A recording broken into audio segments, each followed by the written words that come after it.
Asante Mungu kwa kuninua.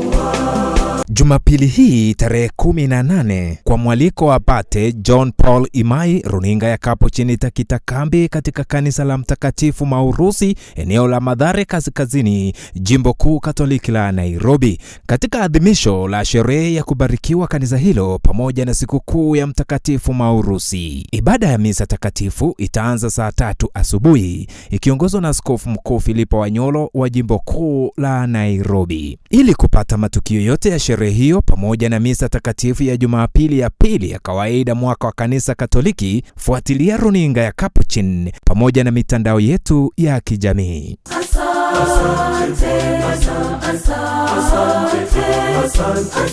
Asante Mungu kwa kuninua. Endelea kutazama runinga ya Capuchin, kituo nambari 1 cha imani na maadili ya Kikristo.